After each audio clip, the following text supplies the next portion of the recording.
La paix soit avec vous. Nous célébrons aujourd'hui le 30e dimanche du temps ordinaire. Nous nous acheminons progressivement vers la fin de l'année liturgique et les textes d'aujourd'hui nous révèlent comment le serviteur qui s'humilie et qui est don pour les autres que le prophète Isaïe nous avait présenté dimanche passé est vraiment le grand prêtre qui fait le pont entre les hommes et Dieu, établi pour intervenir en faveur des hommes dans leur relation avec Dieu. Ce grand prêtre, c'est le Christ. Il ne s'est pas donné à lui-même le titre de grand prêtre. Il l'a reçu du Père. Et il est prêtre de l'ordre de Melchisédek pour l'éternité. C'est pourquoi nous pouvons nous avancer vers son trône, vers lui, avec foi. Il nous obtient miséricorde. Et c'est ce que le prophète Jérémie, dans la première lecture, dit aujourd'hui. Il accomplit, lui, Jésus, les promesses messianiques. Il sauve son peuple, il sauve le reste d'Israël, il ramène ceux qui sont éloignés. Il fait en sorte que l'aveugle puisse voir, que le boiteux puisse marcher. C'est lui qui conduit vers des cours d'eau par un droit chemin où ceux qui ont confiance au Seigneur ne trébucheront pas. Ça se réalise concrètement dans le texte de l'évangile de ce jour, avec la très belle guérison de Bar-Timée, le fils de Timée. C'est un aveugle né qui mendie, assis au bord de la route, qui entend parler de Jésus et se met à crier « Fils de David, Jésus, prends pitié de moi ». Beaucoup, l'entendant crier, le rabouent pour qu'il se taise, mais lui, il crie de plus belle. « Fils de David, prends pitié de moi ». Jésus s'arrête, il l'appelle. Confiance, lui dit ce qui le rabrouait tout à l'heure, « Lève-toi, il t'appelle ». L'aveugle jette son manteau, il bondit, il court vers le Christ. Et Jésus lui pose cette fameuse question, « Que veux-tu que je fasse pour toi ?» Il répond, « Rabouni, que je retrouve la vue. » Et Jésus lui dira, « Va, ta foi t'a sauvé. » Aussitôt, il retrouve la vue. Que pouvons-nous retenir de cette belle histoire de guérison? Timée signifie la honte. Le fils de Timée, c'est le fils de la honte. Sûrement son nom signifie, son aveuglement est dû, dans la perception populaire, à un péché, à une malédiction. Voilà pourquoi il mendie. Mais lui, il entend que Jésus passe. Il a entendu ce que Jésus fait et crie.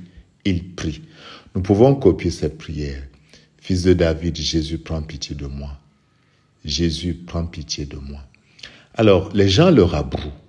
Dans la marche vers le Seigneur, il y a toujours des obstacles. Mais que fait Bar-Timée? Il persévère, il insiste, il ne lâche pas prise. Saint Marc dit même que lui criait de plus belle. Alors Jésus s'arrête. Jésus s'arrête quand le pauvre crie. Le psalmiste le dit très bien. Le pauvre crie, le Seigneur entend. Jésus s'arrête quand nous crions, quand nous l'appelons. Et il dit, appelle-le. N'écoutons jamais ce que les gens nous disent. Les mêmes qui nous rabrouent aujourd'hui peuvent nous dire demain, confiance, lève-toi. Mais une autre leçon très importante que l'aveugle nous enseigne, il jette son manteau. Le manteau pour l'aveugle, c'est tout ce qu'il a comme richesse. Il se débarrasse de toutes ses sécurités pour courir vers le salut, pour bondir. Et c'est des verbes de mouvement. Il bondit, il court vers le il s'empresse d'aller en suivant juste la voie. Et Jésus lui demande, « Que veux-tu que je fasse pour toi ?»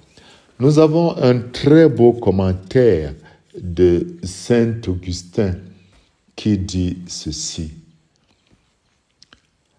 Dieu n'attend pas que nous lui apprenions ce que nous voulons, car il ne l'ignore pas.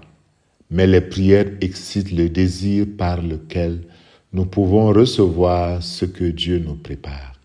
Effectivement, même Saint Bert le Vénérable dit, si Jésus interroge l'aveugle, c'est pour que cet aveugle demande sa guérison.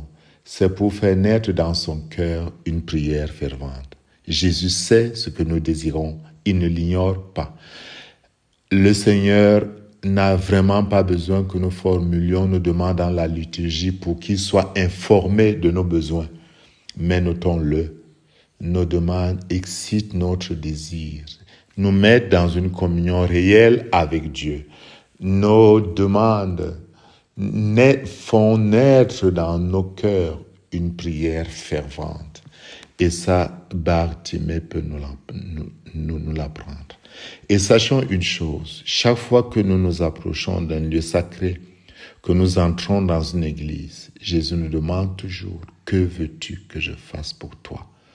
Soyons prompts à tout moment à lui dire, Seigneur, que je vois. Parce que la vue, ce n'est pas seulement la vue physique. La perception, la vision représente toutes les possibilités de l'homme d'entrer en contact avec Dieu et le monde. Alors, c'est pas seulement les yeux physiques de cet aveugle qui peuvent voir, c'est aussi les yeux de son cœur. Il entre maintenant en relation avec la création pour qu'il soit plongé dans la relation avec le Seigneur. Le Seigneur ouvre et les yeux de son cœur et ses yeux physiques. Bien-aimés de Dieu, apprenons de Bartimée aujourd'hui.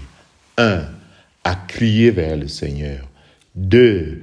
À persévérer, à ne jamais lâcher prise, même si nous avons des difficultés dans notre combat spirituel. Le Seigneur écoute. Mais sachant que le Seigneur veut que nous puissions persévérer, et la persévérance dans la prière excite davantage notre désir, nous donne d'avoir une plus grande soif de Dieu et nous porte finalement progressivement à purifier nos intentions et à la longue à désirer la plus belle chose, c'est-à-dire le Seigneur lui-même. Allons vers lui avec confiance, sachant que celui qui sème en pleurant, quand il revient dans la joie, il rapporte les récoltes. Le Seigneur nous donnera toujours des merveilles et nous pourrions chanter comme le psalmiste, « Quelle merveille fait pour moi le Seigneur !» Le Seigneur fait pour moi des merveilles, je suis en grande fête. Et que Dieu Tout-Puissant dans sa bonté vous bénisse, le Père, le Fils et le Saint-Esprit. Amen.